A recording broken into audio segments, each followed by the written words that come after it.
저는 아직도 011 쓰고 제 핸드폰이 슬라이드폰 20년 전 거를 그대로 씁니다. 그래서 문자와 전화 받는 데는 아무 지장이 없는데 사진을 찍으면 아주 품질이 좋지 않아요. 그래서 제가 조그마한 사진기를 항상 들고 다니다가 필요할 때 사진을 찍어요. 그 사진기에는 10초 이렇게 정지 동작이 있어가지고 그거 누르면 10초 뒤에 찰칵하고 찍어서 언제 한번 친구들하고 어디 가서 사진을 찍는데 같이 사진을 이렇게 찍어였어요. 내가 셔터를 누르고 딱 섰는데 좀 잘못 서가지고 사진이 나왔는데 내 얼굴이 반쪽만 나왔습니다. 그런데 그 친구 중에 하나가 자기 얼굴이 잘 나왔다고 사진 너무 잘 나왔다는 거야. 기분이 엄청 나빴습니다. 사람은요, 자기밖에 몰라요. 자기 얼굴 잘 나오면 사진 잘 나온 거고 남이야 반쪽으로 잘리든 찌그러지든 상관도 없어요. 다 자기 위주로 살아가고 있어요. 내 인생, 내 삶에서 중요한 건 나 자신이죠. 그 나를 잘 가꾸고 잘 만들어가는 것, 그것도 내 책임이에요. 그러니까 인생이 뭐냐? 나를 만들어가는 과정이에요. 내 인격도 만들고 생활 습관도 만들고 언어도 만들고 행동도 만들어가면서 아름다운 인격자로 아름다운 인생으로 만들어가야 돼요. 그러니까 인생 교실이라는 말을 자주 씁니다. 살면서 배우는 거예요. 인생살이 속에서 내가 나를 깨달아가는 거예요. 그렇게 해서 평생 잘 배운 사람들은요, 얼마나 아름다운지 몰라요. 친근미가 있어요. 가까이 가서 대화하고 싶어요. 그런데 사람이 자기를 깨달아가는 과정이요, 그거 쉽지 않습니다. 어느 장로님이 옛날에 은퇴하시면서 저한테 그러대요. 철들만 하니까 은퇴하라고 하네요. 그러더라고요. 철들만 하니까 은퇴하라고 하네요. 이제 뭐가 좀 깨달아졌는데 그만하려는 거예요. 이게 인생이에요. 정말 살다 보면 철이 안 든 사람들이 많이 있어요. 철이 들지 않은 사람들의 특징이 몇 가지가 있는데 첫째로 항상 남을 가르치려고만 하는 사람들이 있어요. 배우려는 자세가 전혀 없어요. 누구만 만나면 가르치려고 그래요. 항상 자기가 한 수 위에 있다고 착각하며 살아요. 그래서 상대방에게 뭔가를 가르치려고 하는 거예요. 뭐 가르쳐서 나쁠 것은 없으나 자기에게 들어오는 것이 없으면 자기 개발은 없는 거죠. 삼성 이건희 회장의 평생 좌우명이 있어요. 그것이 바로 경청이라고 하는 거예요. 경청, 남의 말을 잘 듣는 것. 남의 말을 잘 듣고 경청만 해도 좋은 리더가 될 수 있어요. 좋은 리더가 된다는 게 뭐예요? 철이 들 수 있다고 말이죠. 그래요. 내가 언제 시골에 가가지고 맑은 옹달샘 웅덩이를 봤어요. 너무 물이 맑아요. 그거 마셔도 된대요. 그 물이 왜 맑은가 봤더니요, 그 옹달샘에는 들어오는 데가 있고 나가는 데가 있더라고요. 그래요. 들어오는 데가 있고 나가는 데가 있어야, 그래야 그 좋은 맑은 샘물이 돼요. 나가는 데가 막히고 들어오는 데만 있으면 그거 썩어요. 넘치죠. 교만해지는 거죠. 나가는 데만 있고 들어오는 데가 없으면 고갈돼요. 사람도 마찬가지예요. 누구를 가르쳤으면 배울 줄도 알아야 돼요. 내가 누구에게 무엇인가를 제시했으면 남의 말도 들을 줄 알고 경청할 줄 알아야 비로소 철든 사람으로 살아갈 수 있어요. 항상 남을 가르치려는 사람들은 두 번째로 자기 자신의 실수를 인정하지 않는 사람이에요. 실패나 실수, 자기 자신의 얘기를 하지 않아요. 항상 남을 가르치려는 사람들의 특징은 내가 어떻게 성공했다, 그 얘기를 반복해서 얘기를 해요. 내가 이렇게 성공했으니 너도 나를 따르라, 그런 거죠. 자신의 결점은 노출시키려고 하지 않는 거예요. 그러나 사람이 뭐예요? 성공했으면 뭐 얼마나 했어요? 그 뒤에 수없는 실패가 있어요. 그거 말하지 않을 뿐이에요. 뭐 알면 얼마나 알아요? 모르는 거 천지예요. 그죠? 아는 것만 얘기를 해서 그래요. 누가 누구를 가르친다는 겁니까? 누가 누구의 스승이 된다는 겁니까? 인간이 다 50보, 100보, 도토리 키재기, 뭐 그런 거잖아요. 마시면 죽지 않는 동굴 속에 샘물이 있었어요. 그런데 그 죽지 않는 샘물을 마시려면, 그 죽지 않으려면 동굴에서 말 한마디 하면 안 돼요. 말하는 순간 죽어요.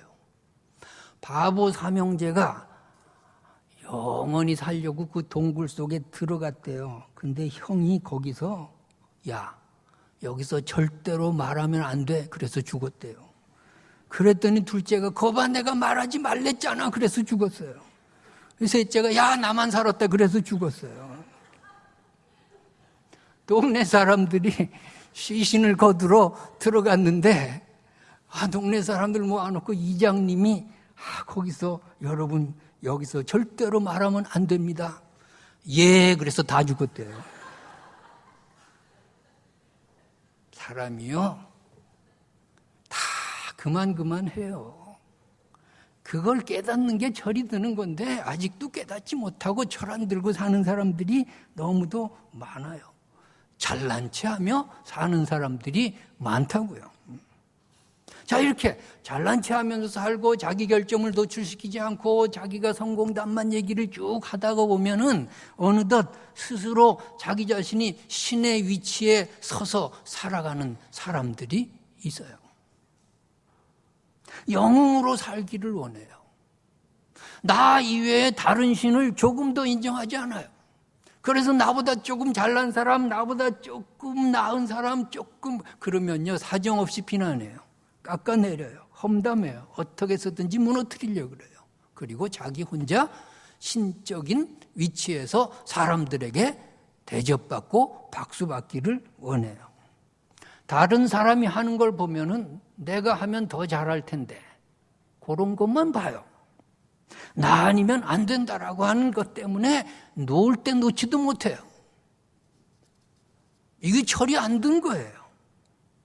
철이 든 사람이 뭐냐? 자기 자신을 깨달아가는 사람이 철이 든 사람이고, 철이 안 든 사람이 뭐냐? 자기 자신에 대한 깨달음이 없는 사람이 철이 안 든 거예요. 자, 그럼 우리는 인생교실에서 무엇을 깨달아야 될까?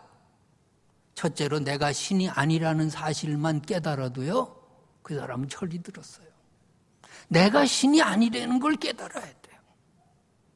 둘째로 나는 실수할 수도 있는 존재라고 하는 것을 인정해야 돼요. 그리고 그러므로 나는 항상 배우면서 살아야 되겠다라는 결심이 쓸 때, 그리고 행동으로 옮길 때 그 사람이 아름다운 인격을 형성할 수 있고 철든 사람으로 살아갈 수 있어요. 자, 오늘 이 본문의 사건이 엘리야에게 주는 교훈이 있어요. 엘리야 지금 완전히 그냥 나락으로 떨어졌어요. 완전히 지금 그냥 의기소침해요. 완전히 도망 다녀요. 자, 거기서 엘리야에게 주시는 하나님의 깨달음이 있어요. 너는 신이 아니다라고 하는 거예요. 바알 선지자, 아세라 선지자 850명을 불러 태워 죽일 때 신이었어요. 비가 오지 않는 하늘을 향해 기도하면서 비 오게 만들 때 신적인 권위를 발휘했어요. 그때는 엘리야가 자기 자신을 몰라요. 철이 아직 안 들었어요. 오늘 이세벨의 말 한마디에 두려움과 공포에 쌓여서 도망갈 때 비로소 깨닫는 거예요. 비로소 철이 드는 거예요. 비로소 인생 공부를 하는 거예요. 나는 신이 아니구나 하는 거예요. 이것이 굉장한 깨달음이에요. 성공과 업적 뒤에 사람이 교만해질 수 있어요. 하나님은 그 교만을 꺾으시면서 사람을 만드세요. 인간의 나약함을 깨닫게 하세요. 그러므로 우리에게 오는 고난과 역경과 여러 가지의 질병과 시련 속에서 우리가 하나님이 주시는 가르침을 깨달아야 돼요. 나는 하나님이 아니구나. 나는 신이 아니라는 거예요. 오늘 엘리야의 모습이 어떤 모습이에요?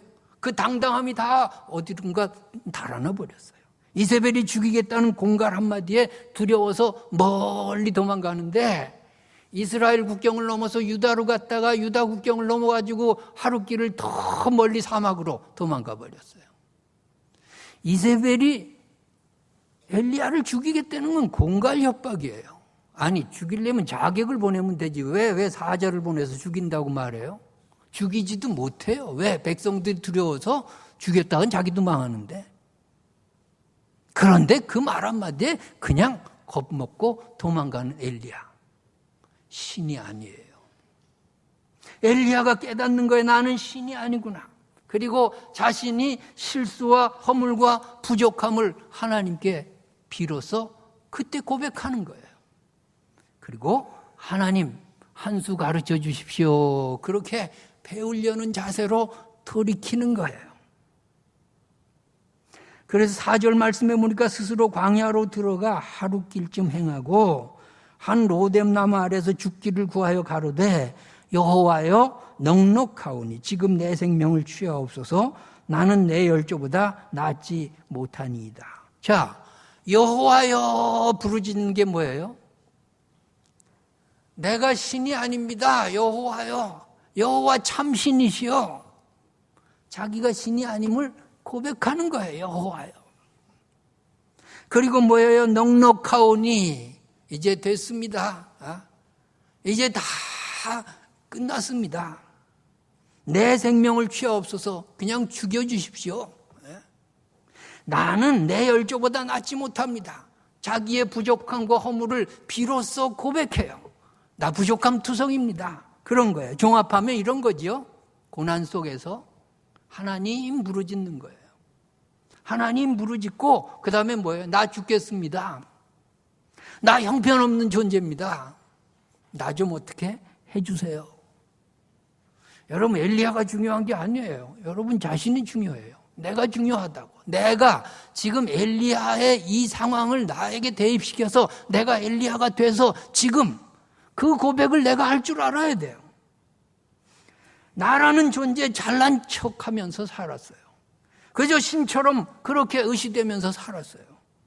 한순간에 좌절감이 올 때가 있어요. 한순간에 망했어요. 한순간에 우울함이 와요. 한순간에 그때 우리가 어떻게 해야 되느냐. 엘리야처럼 하라는 거예요. 하나님이여 부르짖는 거예요. 나는 신이 아닙니다. 고백하는 거예요. 나 죽겠습니다. 죽겠습니다. 나 형편없는 존재입니다. 나 좀 어떻게 해주세요. 여러분, 엘리야가 내 생명을 거두어 주십시오라는 말이 뭘까요? 그 죽여달라는 말이 뭘까요? 살려주세요예요. 살려주세요. 그 어르신들이 죽고 싶네 고지 들으면 안 돼.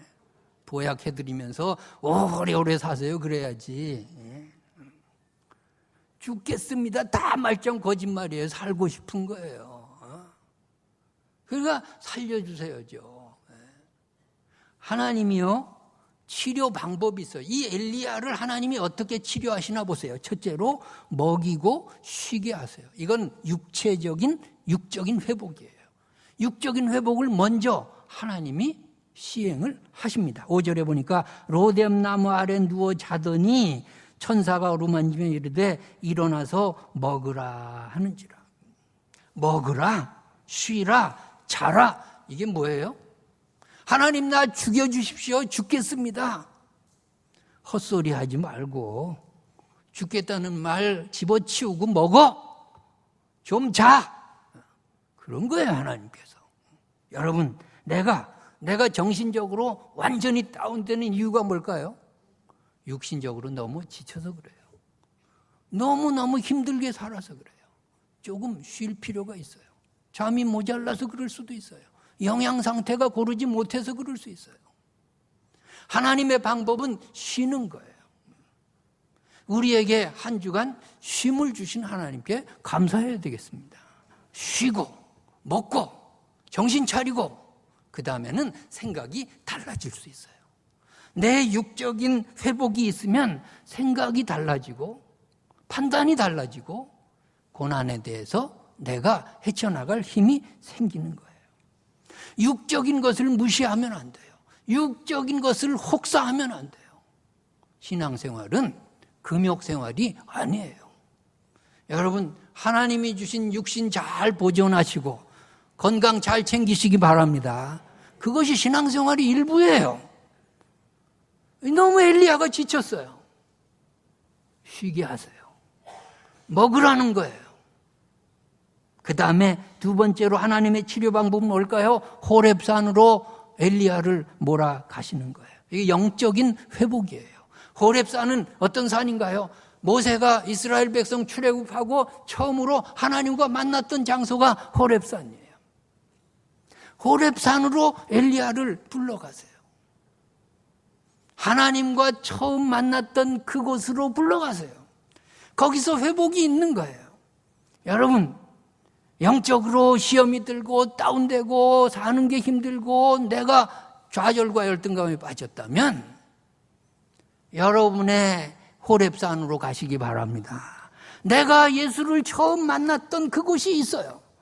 눈물 콧물 흘리며 천부여 의지 없어서 손들고 옵니다. 찬송하면서 주님을 만났던 그곳으로 돌아가시기 바랍니다. 거기서 다시 하나님과 만나시기 바랍니다. 거기서 회복이 있는 거예요.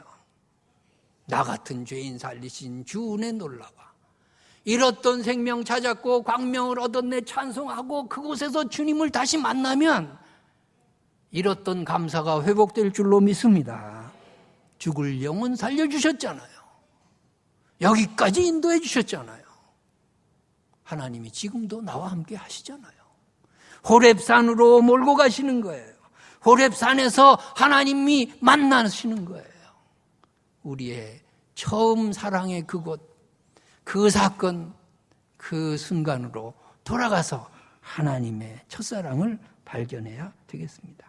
8절 말씀해 보니까 이에 일어나 먹고 마시고 그 식물의 힘을 의지하여 40주 40야를 행하여 하나님의 산 호렙에 이르니라.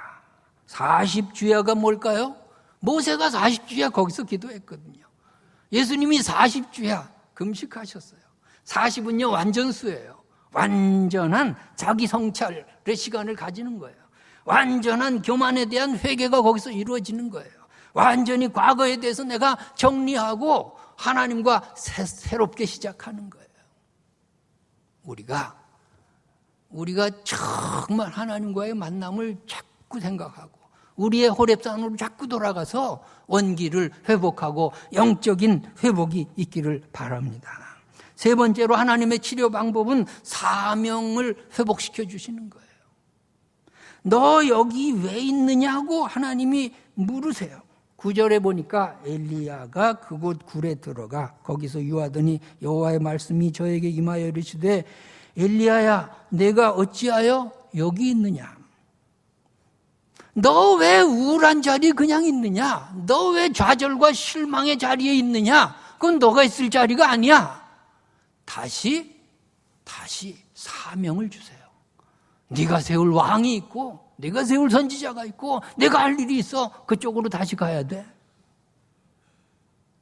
그런데 똑같은 말씀이 내가 어찌하여 여기 있느냐가 13절에도 있는데 11절부터 보면 여호와께서 가라사대 너는 나가서 여호와의 앞에서 산에 섰으라 하시더니 여호와께서 지나가시는데 여호와 앞에 크고 강한 바람이 산을 가르고 바위를 부수나 바람 가운데 여호와께서 계시지 아니하며 바람 후에 지진이 있으나 지진 가운데도 여호와께서 계시지 아니하며 지진 후에 불이 있으나 불 가운데도 여호와께서 계시지 아니하더니 함께 읽겠습니다. 불 후에 세미한 소리가 있는지라 엘리야가 듣고 겉옷으로 얼굴을 가리우고 나가 굴 어귀에 소매 소리가 있어 저에게 임하여 가라사대 엘리야야 어찌하여 여기 있느냐. 산을 가르고 바위를 부수는 바람과 지진과 불 가운데 하나님이 계시지 않고 그 후에 다 지나간 후에 세미한 음성이 들려왔다는 말이 뭘까요? 고난과 굉장한 어떤 사건 그 속에서는 하나님의 음성도 들리지 않아요. 하나님의 모습도 보이지 않아요. 그런데 다 지나간 다음에 다 겪은 다음에 그 다음에 하나님의 음성이 비로소 들려와요. 그 음성은 세미한 음성이에요. 세미한 음성이 무슨 말일까요? 가까이 아주 가까이 계시는 하나님과 대화하는 거예요. 세미한 음성이 뭘까요? 아주 친밀하신 하나님, 아주 나를 사랑하시는 하나님을 만나는 거예요. 세미한 음성이 뭘까요? 위로와 사랑과 은혜의 아버지 하나님을 비로소 만나는 거예요. 여러분, 풍파와 시련과 고난과 세상의 거친 파도 속에서 하나님을 놓쳤다면 이제 하나님을 만나시기 바랍니다. 세미한 음성으로 가까이 말씀하세요. 엘리야는 나만 남았습니다. 죽여주세요. 내 열심히 특심하였는데 이게 뭡니까? 그때 하나님이 엘리야에게 세미한 음성으로 말씀하세요. 야, 그만 떠들고 나하고 얘기 좀 해봐라. 나하고 조용히 얘기 좀 하자. 내가 너의 하나님됨을 다시 한번 확인해봐라. 나는 너를 지금도 사랑한다. 내가 너의 위로자이고 너의 승리를 준 하나님이 바로 나다. 세미하게 말씀하세요. 너를 위해 7,000명이나 남겨뒀다. 너 나를 지금 믿을 수 있겠냐? 그러면 다시 한번 일어나라. 다시 한번 시작해라. 다시 한번 내 사명자가 되어라. 너 왜 여기 있어? 죽음의 자리에서 일어나. 좌절과 실망은 네가 있을 자리가 아니야. 패배의에서 다시 일어나라고. 이세벨 두려워하지 말라. 이세벨 내가 하사엘의 손에 죽이든지 예후의 손에 죽이든지 엘리사를 들어서 반드시 죽일 것이다. 17절의 말씀이에요. 하사엘의 칼을 피하는 자를 예후가 죽일 것이요 예후의 칼을 피하는 자를 엘리사가 죽이리라. 그러나 내가 이스라엘 가운데 7,000명을 남기리니 다 무릎을 바알에게 꿇지 아니하나 다 그 입을 바알에게 맞추지 아니한 자라. 이세벨이 어떻게 죽어요? 열왕기상 21절에 예후의 손에 의해서 무참하게 죽어요. 하나님의 예언대로 되는 거예요. 여러분, 하나님은 가까이 여러분과 함께 계심을 믿으시기 바랍니다. 세미한 음성으로 우리 곁에서 속삭이는 하나님을 만나시기 바랍니다. 그 음성으로 원기를 회복하시기 바랍니다. 다시 한번 새로운 사명자로 일하시기 바랍니다. 세미하게. 이세벨은 상처를 줬어요. 이세벨은 공포를 줬어요. 그러나 하나님은 위로를 주시고 사랑을 주시고 은혜를 주시는 줄 믿습니다. 사람에게 상처받은 것 하나님께로 가까이 가는 계기가 되는 거예요. 하나님을 찾는 계기가 되는 거예요. 자신을 깨닫는 계기가 되는 거예요. 하나님의 사람으로 다시 태어나는 계기가 되는 거예요. 이러한 축복이 저와 여러분과 우리 가정과 교회에 있기를 주님의 이름으로 축원합니다. 기도하겠습니다.